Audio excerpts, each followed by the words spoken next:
programs like tuberculosis, National Tuberculosis Elimination Program or Leprosy Elimination Program, everything is getting updated, right? But all those things are programs. This is a policy. So policies are usually done with a view for the future. So this policy, the National Population Policy, was executed in the year 2000, and the targets in these policies are till 2035 to 2040. So that is why this National Population Policy, the year is 2000, but this policy is supposed to cover till 2035 to 2040. So that introduction, we will see what are the topics we will be seeing today under National Population Policy. The first one is the need for population policy. The next is the evolution, then the objectives of the policy, then the strategies for implementing the policy, what are the newer initiatives being done under the policy.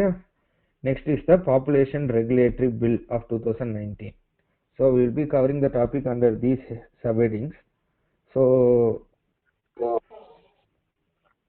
can anyone tell me what is the need for the National Population Policy?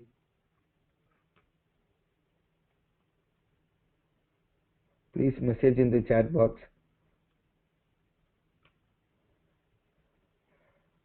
Why do we need a National Population Policy?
Okay, since nobody is interacting, I will just rush through my slides.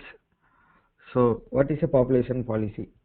Population policy refers to policies intended to decrease or increase the birth or the growth rate. Decrease or increase the birth or the growth rate. This is formulated by the government so that there is an influence on the size, distribution or composition of the human population. It is a deliberate effort done by the national government to influence the demographic variables such as fertility, mortality and migration. So what is the need for the population policy in India? Actually, India became the first country in the world to launch the national program emphasizing family planning to stabilize the population at a level consistent with the requirements of the national economy. So on 11th May 2000, just note the date, it's 11th May. There is a significance for the date 11. So that's why I am saying to note the date. It's 11. The 11 is something significant. We will see later why it's significant. India had 100 crore population, of which is 16% of the world's population or 2.4% of the globe's land area. If current trends continue, India may overtake China by 2045. That is why we designed a national population policy. So what happened? So between 1900s and 2000, that is a period of 100 years, time period of 100 years. What and all happened? The global population increased threefold during this century, from 2 to 6 billion. Then the population of India too increased nearly 5 times, from 238 million to nearly 1 billion during the same period. So what else happened? So because of this, there is increasing economic burden. So stabilizing the population is an essential requirement promoting sustainable development. What is meant by the sustainable development? For achieving all the targets that are set under the sustainable development goals, population plays a major role. If we are to supply clean and safe drinking water to everyone, we need to stabilize the population first. So each and every goal in coming under sustainable development goals is dependent on the population. So in April of 1976, India formed its first national population policy. It called for an increase in legal minimum age of marriage from 15 to 18 for females and from 18 to 21 for males. So the National Health Population Policy was approved by the Parliament in 1983. The goal of the 1983 program was to achieve a net reproduction rate of 1, NRR 1. So what is this net reproduction rate? It is the number of daughters born by a newborn girl if current fertility trends or patterns continue. So this was not achieved by the year 2000. That is why the National Population Policy 2000 reaffirms the government towards target-free approach. There is no target here, like keeping the net reproductive rate equal to 1. Like that, there is no target. That is why it is called as a target-free approach in administering family planning services. It gives informed choice to people to avail the reproductive health care services. So we can see in a span of over 100 years, from population of 238, the population has gone to 1027. So this is the same thing. The growth rate has been really high for India. So what are the causes of high population growth? The causes are mainly a large size of population in the reproductive age group, which is estimated to be around 58%, a higher fertility due to unmet need of contraception, which is estimated to be 20%, and a high desire for fertility due to high infant mortality rate, estimated also to be around 20%. In India, approximately 50% of girls marry below the age of 18 years, resulting in typical reproductive pattern of too early, too frequent, and too many. And then there is also a preference for male child, and there is also this thing called more children are preferred by poor parents as there is more workforce. So these are the causes of high population growth as identified in the National Population Policy. So the next step would be to address these causes. So we will see how that is done. So this is a summary of the demographic achievements before this National Population Policy. There is a reduction in crude birth rate from 40 to 26. The infant mortality rate was halved from 146 to 72. The couple protection rate got increased from 10 to 44. There is a reduced crude birth rate from 25 to 9, and life expectancy increased from 37 to 62, and the total fertility rate came down from 6 to 3.3. So the main objectives of the National Population Policy is, the immediate objective is to address the unmet need for contraception, because if this is addressed, we can achieve net reproduction rate of 1. So how to address this unmet need for contraception? It is by improving the healthcare infrastructure and increasing the health personnel, so that when we can provide integrated service delivery for basic reproductive and child health care. The medium term objective is to bring the total fertility rate to replacement level by 2010 through vigorous implementation of intersectoral operational strategies. What is meant by this replacement level? Replacement level means the population remains stable. That is what is meant by the term replacement level. To achieve a replacement level, we have to get the total fertility rate to 2. If we across India, in Tamil Nadu and in overall it is 2.1, but in certain northern states it's still 3.5, 4.5. So if we achieve total fertility rate of 2, it means that the population is stable. So the long-term objective is to achieve a stable population by 2045. This is a policy. So this policy has been designed with the future in mind, that is 2045, at a level consistent with the requirement of sustainable economic growth, social development and environmental protection. So what we are going to do is, one is addressing the unmet need of contraception. The next thing is making school education compulsory up to 14 years of age and making it free, and to reduce the dropout in primary and secondary school levels to below 20% for both boys and girls, and to reduce IMR by 30 per 1000 live births and maternal mortality to less than 100 per 1000 live births. And then we are going to achieve universal immunization of children. Then promote delayed marriage for girls at age not less than 18 and preferably after 20 years. Achieve 80% institutional delivery and 100% by trained personnel. Achieve universal access to information or counseling services for fertility regulation and contraception with a wide basket of choices. This wide basket of choices is called as the CAFE strategy. So achieving 100% registration of births, deaths, marriage and pregnancy. We already know that birth registration is 100%, death is also nearly 100%, and pregnancy registration is 100% in India. So this is the only thing that is lagging.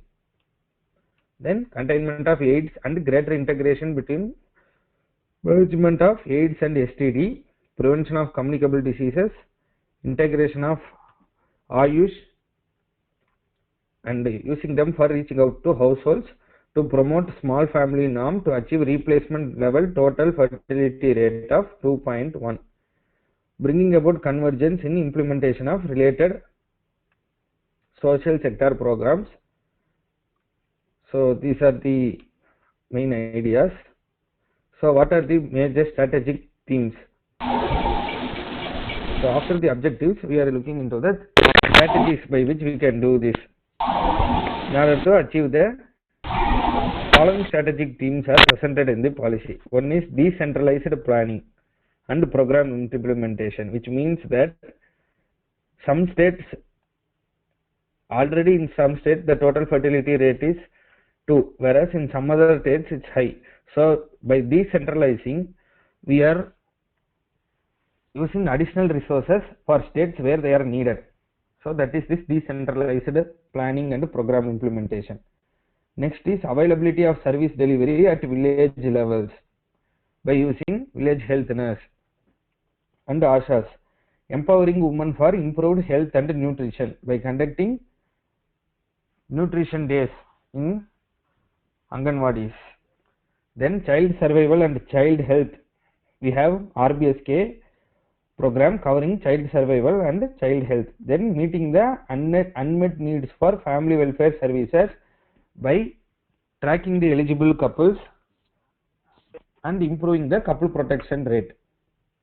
Then greater emphasis for underserved population groups such as urban slums, tribal community, hilly areas, migrant population, adolescents. How this is done means by the mobile medical unit. So and then there is increased participation of men in Planned Parenthood. Then diverse healthcare providers. We are previously there used to be only one medical officer, one staff nurse. Now the number of personnel in the primary health centers has increased. Now there are even physiotherapists, dentists, optometrists. Everybody is available. Siddhar, everything is there. So next is the collaboration with commitments from private agencies and NGOs for organizing camps for family welfare. Next is the involvement of Indian system of medicine in delivery of RCH services. We are giving special packed supplementary food for pregnant women. This is coming under Indian system of medicine only. Next is using contraceptive technology and research. Antara and Chaya has been made available. So next is providing healthcare and support for older population. Every Saturdays in PHC is exclusively set for geriatric population. Next is information, education and communication by involving other sectors such as media. Next is coming to the what are the newer initiatives. The first one is the Mission Parivar Vikas, which was launched on the year 11th July 2017. What is the reason for this 11th July 2017? Because this is the National Population Day. Every year the 11th of July is being observed as the National Population Day. So this was launched in 146 districts where the total fertility rate is more than 3. This vehicle that is shown in the image is a mobile vehicle which conducts family welfare services. This scheme is called as Sarthi. So this vehicle goes to each villages and in the VHN and this areas provide health education. So the 5-pronged strategy is delivering assured services, capacity building, ensuring commodity security, implementing new promotional schemes and creating an enabling environment. Newer initiatives, home delivery of contraceptives. So if a VHN or a ASHA worker delivers 3 condoms, she earns a initiative of 1 rupees. For 1 OCP, in fact, she gets 2 rupees, and 1 emergency contraceptive, she gets 2 rupees as an initiative. Launch of new contraceptives such as Nantara and Chaya. Incentives for ASHA. Ensuring spacing at birth. So, delaying the first childbirth by 2 years after marriage. Incentive is 500. Spacing of 3 years after first childbirth, 500. Permanent sterilization after 2 children.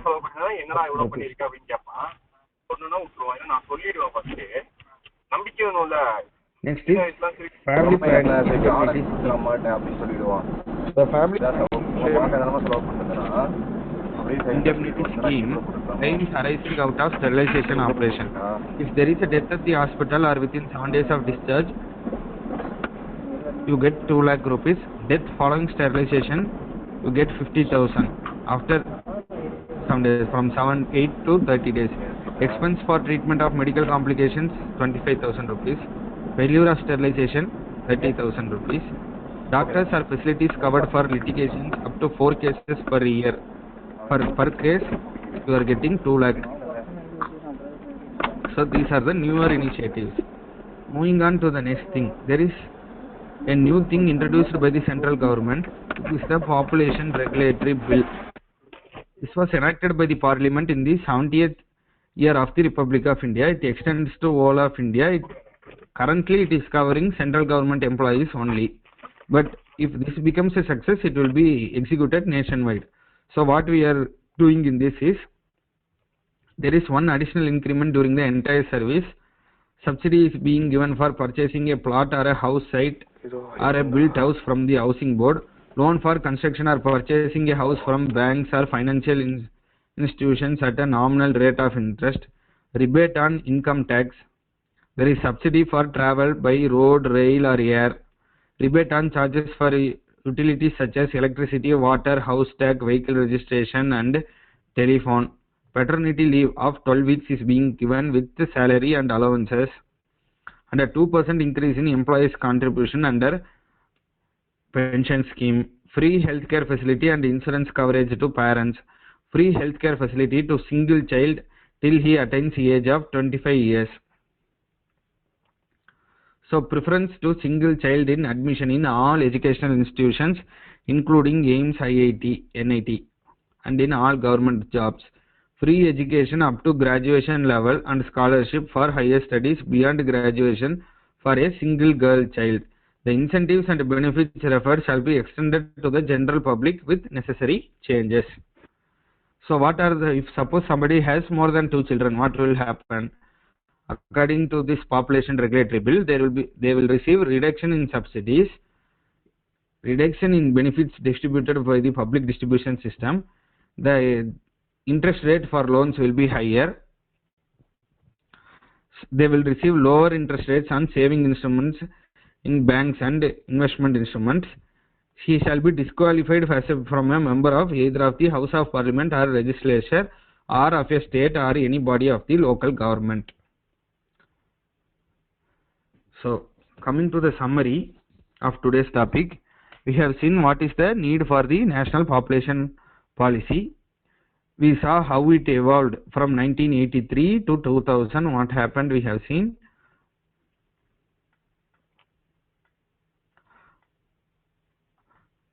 So this is the evolution of the national population policy. Then we saw what are the objectives. The objectives are classified as short term objectives, long term objectives, and mid term. So the immediate objective is the short term objective. The immediate objective is to address the unmet need for contraception.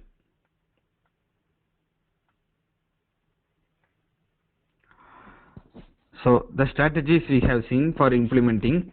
What are the strategies we are following? We have seen the newer initiatives such as Mission Parivar, which is providing incentives and door-to-door delivery of services.